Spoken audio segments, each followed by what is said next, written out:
Hello guys. तो आज हम लोग ANC 1 या कंज्यूमर स्टडी जिसको कहा जाता है और उपभोक्ता अध्ययन हिंदी में कहा जाता है, उसको हम लोग उसका एक वीडियो देखने जा रहे हैं और यह एक एग्ज़ाम स्पेशल वीडियो है। तो पहला जो हमारा क्वेश्चन है और ये है, उपभोक्ता के विकास के विभिन्न चरणों पर प्रकाश डालते हुए औद्योगिकरण के से उपभोक्ता पर पड़ने वाले प्रभावों का उल्लेख कीजिए। तो इसका आंसर ये है आपका। दूसरा जो हमारा क्वेश्चन है, दूसरा क्वेश्चन आने से पहले मैं बता देता हूँ कि इसकी जो है PDF वो आपको मेरे डिस्क्रिप्शन लिंक में मिल जाएगी और वहाँ से जाकर आप ये सारे PDF को डाउनलोड कर सकते हैं।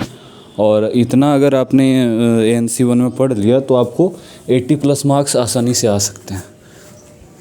ये सारे जो हैं गैस किए हुए इम्पोर्टेंट क्वेश्चन हैं। और हम लोग चलिए अब नेक्स्ट क्वेश्चन पे चलते हैं।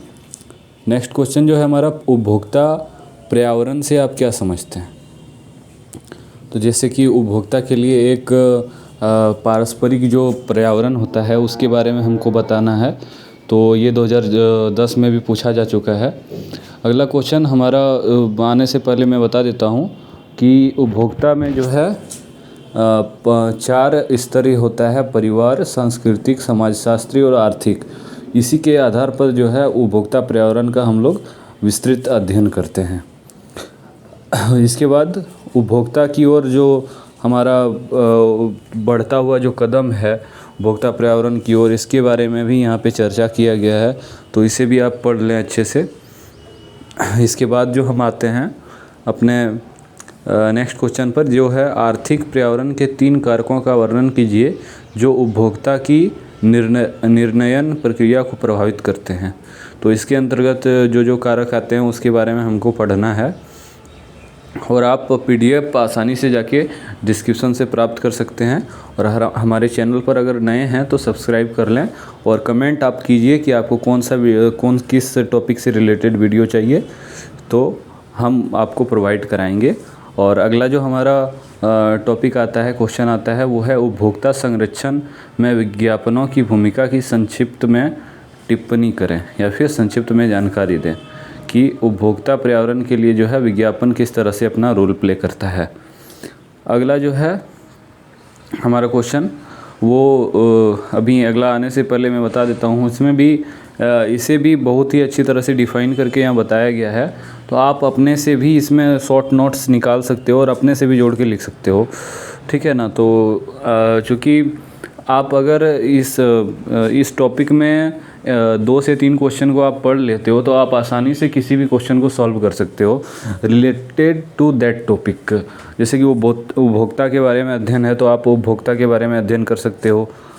एक क्वेश्चन हो जाने से आपका हो जाएगा। दूसरा जो हमारा नेक्स्ट है, उच्च स्तरीय बिक्री करने के लिए विक्रेता उत्पादों और ब्रांडों के प्रति अभिवृत्तिमूलक प्राथमिकताओं में परिवर्तन लाने के लिए किन रणनीतियों का इस्तेमाल करते हैं, चर्चा कीजिए। तो ये भी जून 2011 में पूछा जा चुका है, इम्पोर्टेंट क्वेश्चन है। तो इसके बारे में हमें चर्चा करना है कि इसमें क्या क्या प्रेरणात्मक कार्य किए गए हैं या फिर क्या क्या बदलाव किए गए हैं। ये सारी जो बातें हैं इसमें आपको डिस्कस करनी है। तो इसके बारे में भी पूरा डिटेल्ड यहाँ पे लिखा हुआ है। आप इसको डिस्क्रिप्शन में जाके आप इसको PDF से पढ़ सकते हैं। और मैं इसी वीडियो के बीच बीच में आपको बताऊंगा कि मोस्ट इम्पोर्टेंट सेक्शन में कौन कौन से क्वेश्चन आ जाएंगे जिसको आपको एनी हाउ करके ही जाना है।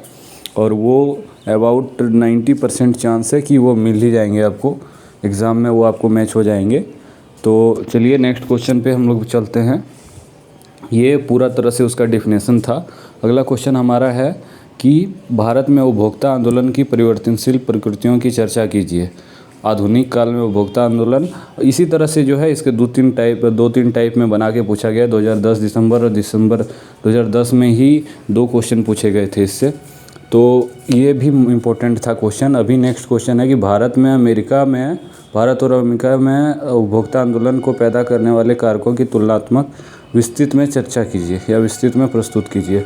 तो ये भी जो क्वेश्चन 2009 जून में और 2011 जून में पूछा जा चुका है, इसलिए इम्पोर्टेंट सेक्शन में आता है। तो ये सारे जो क्वेश्चन है ये बहुत ही आपको अच्छी तरह से पढ़ लेना है। और उससे आगे बढ़ने से पहले इसमें अलग अलग ईस्वी में जो बदलाव हुए हैं उनको भी आपको पढ़ लेना है, जिससे कि आपको ये पूरा टॉपिक समझ में आ जाए। अगला क्वेश्चन है हमारी, हरित उपभोक्तावाद से क्या समझते हैं, इसके महत्व का वर्णन कीजिए। 2008 में पूछा गया है, 10 में पूछा गया है और आगे भी पूछे गए हैं, और इसके अन्य पॉइंट्स के बारे में भी यहाँ पे चर्चा किया गया है। तो ये आपको बहुत ही डिस्क्रिप्टिव टाइप से ये मिल जाएगा आपको यहाँ पे। और आगे भी जो है, आगे का कुछ जो क्वेश्चन है वो है, उपभोक्ता के रूप में जो समस्याएं हैं उन पर सामाजिक आर्थिक कारकों पर प्रभाव किस प्रकार परिलक्षित होता है। ये क्वेश्चन भी इम्पोर्टेंट है और इसके भी बहुत सारे यहाँ पे रीजन्स दिए गए हैं, जिसमें बेरोजगारी की समस्या है, जनसंख्या की समस्या है। तो ये सारा तो हमें याद रह ही सकता है। और आर्थिक उदारीकरण भी इसमें एक बहुत बड़ी समस्या है। अगला क्वेश्चन है, उपभोक्ता आंदोलन में बदलती प्रवृत्तियाँ कौन सी हैं। इसके बारे में भी आपको चर्चा करना है कि उपभोक्ता आंदोलन में बदलती प्रवृत्तियाँ कौन सी हैं और ये किस तरह से हमारे उपभोक्ता ये संरक्षण को प्रभावित करता है। तो मैं ये वीडियो शॉर्ट में बना रहा हूँ, तो और आप अगर इसे बहुत ही अच्छी तरह से पढ़ना चाहते हैं तो आप वीडियो को रोक के पढ़ सकते हैं। अगला क्वेश्चन जो है, उपभोक्ता अधिकारों से आप क्या समझते हैं। उपभोक्ता अधिकारों से आप क्या समझते हैं, ये मोस्ट इम्पोर्टेंट क्वेश्चन में है। ये क्वेश्चन पूछा ही जाएगा एग्ज़ाम में, तो इसे आप पढ़ लें। इसी के अंतर्गत जागो ग्राहक जागो का जो उपभोक्ता जागरूकता एक लाइन जारी किया गया था, इसी के अंतर्गत किया गया था। अगला क्वेश्चन है हमारा कि उपभोक्ता संरक्षण अधिनियम द्वारा उपभोक्ता को कौन कौन से अधिकार दिए गए हैं। ठीक है, इसी में मिला के 2-3 क्वेश्चन पूछे गए हैं जो 2010, 8, 2011 में पूछे जा चुके हैं।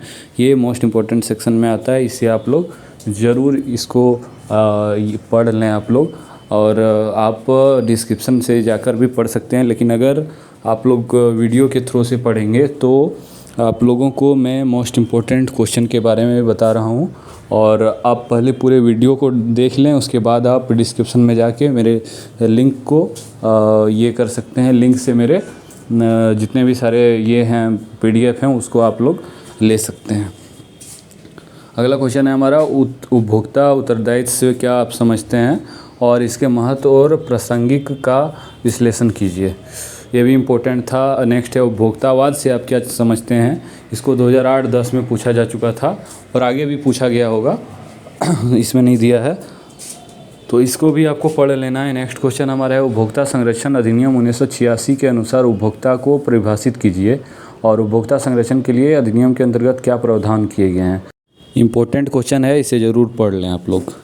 इसी के अंतर्गत इतने सारे पॉइंट्स जो आप देख रहे हैं वो सारे दिए गए हैं, तो इसे अच्छे से पढ़ लेना है आप लोगों को, ये एग्ज़ाम में पूछी जा सकती हैं। और अगला जो हमारा क्वेश्चन आएगा वो भी इसी से, उपभोक्ता संरक्षण से रिलेटेड ही होगा, और ये है, उपभोक्ता की चयन संबंधित मनोवृत्तियों पर विस्तृत नोट प्रस्तुत कीजिए। तो उपभोक्ता का अध्ययन आपको मेनली इसमें करना है, कंज्यूमर स्टडीज़। और आप किसी भी क्वेश्चन को अगर आप एक बार अच्छी तरह से कर लीजिएगा तो आप अपने से भी पॉइंट्स बनाकर उसमें लिख सकते हैं। आप क्वेश्चन को छोड़े नहीं एग्ज़ाम में, और आपको नंबर मिलेंगे, ऐसे नहीं है नंबर नहीं मिलेंगे। अगला क्वेश्चन है कि उपभोक्ता व्यवहार के प्रमुख सिद्धांतों का वर्णन कीजिए। तो ये भी उपभोक्ता के बारे में ये क्वेश्चन, और इसमें आपको उनके सिद्धांतों के बारे में वर्णन करना है, और ये भी डिस्क्रिप्टिव तरीके से करना है। और ये जो भी है नोट्स वो तो आपको वहाँ मिल ही जाएंगे। विज्ञापन और प्रचार के बीच अंतर बताइए, यह भी इम्पोर्टेंट क्वेश्चन है। ये जून 2009 और जून 2010 में भी पूछा जा चुका है, तो इसे भी आप लोग पढ़ लें। और इसके बीच में क्या अंतर होता है प्रचार और विज्ञापन के बीच में, तो इसके बारे में आपको बता दिया जाएगा। नेक्स्ट क्वेश्चन जो हमारा आता है वो है, भारत में उपभोक्ता आंदोलन की परिवर्तनशील प्रवृत्तियों की पर चर्चा कीजिए, या फिर भारत में उपभोक्ता आंदोलन पर निबंध लिखिए। 2009 और 2010 में पूछा जा चुका है। इम्पोर्टेंट क्वेश्चन के सेक्शन में आता है, इसे अवश्य पढ़ लें, और आपको PDF डिस्क्रिप्शन में मिल जाएगी। चैनल पर नए हैं तो सब्सक्राइब करें। अगला क्वेश्चन है, विज्ञापनों का वर्गीकरण किस प्रकार होता है। विज्ञापन का जो वर्गीकरण किया जाता है वो किस प्रकार किया जाता है, इसके बारे में आपको लिखना है। तो यहाँ पे आपको पूरे अच्छे तरीके से बताया गया है, आप इसे पढ़ें। आप जाके डिस्क्रिप्शन से भी पढ़ सकते हैं। अगला क्वेश्चन है अनुचित व्यापार चलन को परिभाषित कीजिए। 2008 और 2011 में पूछा गया है। ये भी इम्पोर्टेंट क्वेश्चन सेक्शन में आता है, तो आप लोग पढ़ लें, एक बार अवश्य पढ़ के जाएं। ऐसा नहीं कि जैसे कि आपको एग्ज़ाम में अगर क्वेश्चन आ जाए तो लगे कि पढ़ा हुआ है, तो आप अपने से जोड़ के भी लिख सकते हैं इसको। और अगर आप हमारे चैनल पर नए हैं तो चैनल को सब्सक्राइब करें, लाइक करें और शेयर करें, ताकि आपको इम्पोर्टेंट अपडेट्स मिलते रहें, और बेल बटन भी प्रेस कर दें। अगला क्वेश्चन है हमारा, उपभोक्ता संरक्षण कानून से आप क्या समझते हैं तथा भारत में उपभोक्ता संरक्षण के कानून पर एक संक्षिप्त नोट प्रस्तुत कीजिए। तो ये अलग तरीके से भी एक पूछा गया, दिसंबर 2010 में पूछा जा चुका है, इंपॉर्टेंट क्वेश्चन के सेक्शन में आता है, और इसे आप लोग पढ़ लें। बहुत ही अच्छी तरीके से इसमें दिया गया है।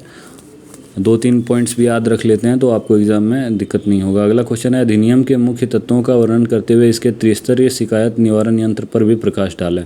तो इसमें भी 2-3 क्वेश्चन साथ में ही मिला के दिया गया, दिसंबर 10 और दिसंबर 9 में पूछा जा चुका है। इंपॉर्टेंट क्वेश्चन के सेक्शन में आता है, आप लोग इसको ज़रूर पढ़ें। और इसी तरह से मैं आपको वीडियो प्रोवाइड कराता रहूँगा, लेकिन इसके लिए आपको हमारे चैनल को सब्सक्राइब करना होगा और वीडियो को पूरे लास्ट तक देखना होगा।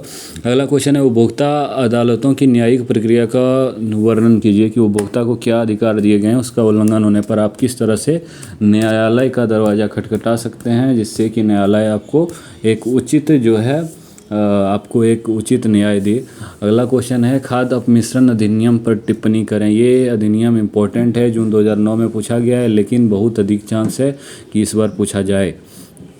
अगला क्वेश्चन है कि ये उपभोक्ता अधिनियम के अंतर्गत ही जो है क्वेश्चन पूछा गया है। अगला क्वेश्चन है, एग्रीकल्चर प्रोड्यूस एक्ट 1937 पर एक नोट प्रस्तुत कीजिए। ये भी इम्पोर्टेंट है, जून 2011 में पूछा जा चुका है।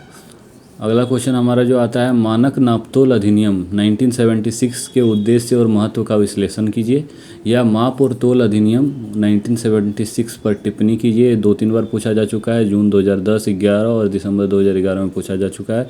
मोस्ट इम्पोर्टेंट के सेक्शन में आता है, इसे आप लोग यहाँ पे मार्क कर लीजिए, और अच्छे से जाके आप डिस्क्रिप्शन से PDF को आप पढ़ सकते हैं। अगला क्वेश्चन है, भारतीय मानक ब्यूरो के कार्यों की भूमिका और महत्व का वर्णन कीजिए। जिसके अंतर्गत हमारे मानक ब्यूरो के अंतर्गत भारत सरकार द्वारा मानक ISI मार्क होता है, जिससे आप किसी प्रोडक्ट की आप कैपेबिलिटी या फिर उसके प्योरिटी को जांच कर सकते हैं।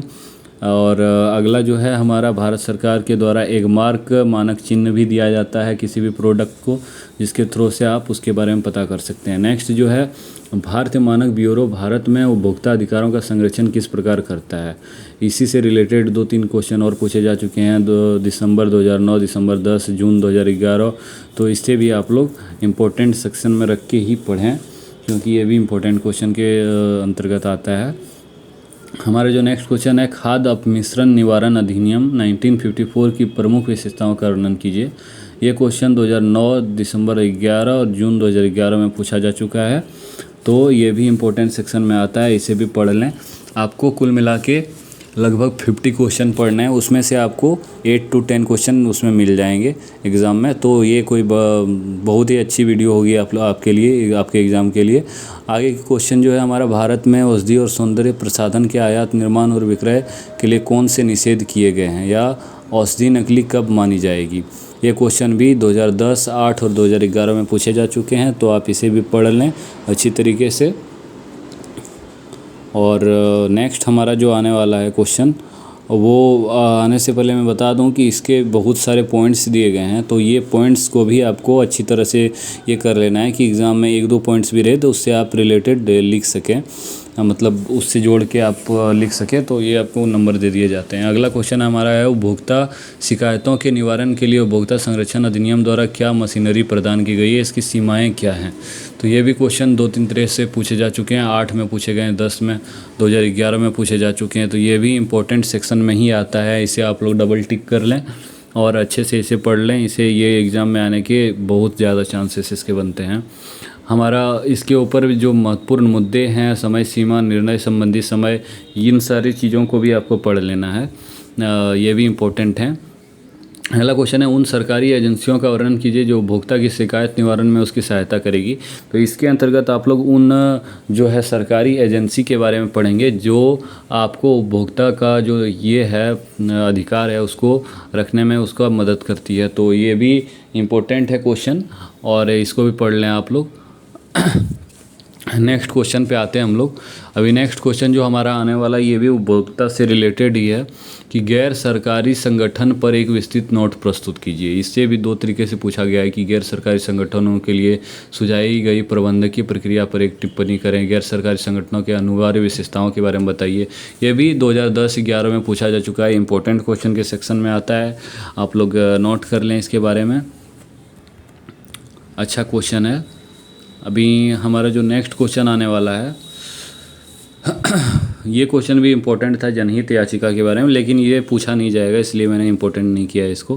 अगला क्वेश्चन है, शिकायतों के निवारण में लगे एनजीओ के प्रयासों का उल्लेख कीजिए अथवा विनिश्चित निर्णयज विधियों की सहायता से उपभोक्ता शिकायतों के निवारण में गैर सरकारी संगठनों द्वारा किए गए प्रयासों की चर्चा कीजिए। जून 2011 में पूछा गया है, इम्पोर्टेंट क्वेश्चन है जिसमें एनजीओज़ के आपको जो क्या कार्य करते हैं, उनकी क्या भूमिका रहती है, इसके बारे में इसमें बताना होता है, और ये बहुत ही अच्छी तरीके से इसमें डिफ़ाइन किया गया है। अगला क्वेश्चन है, उपभोक्ता संगठन के प्रमुख क्रियाकलापों पर एक विस्तृत नोट प्रस्तुत कीजिए।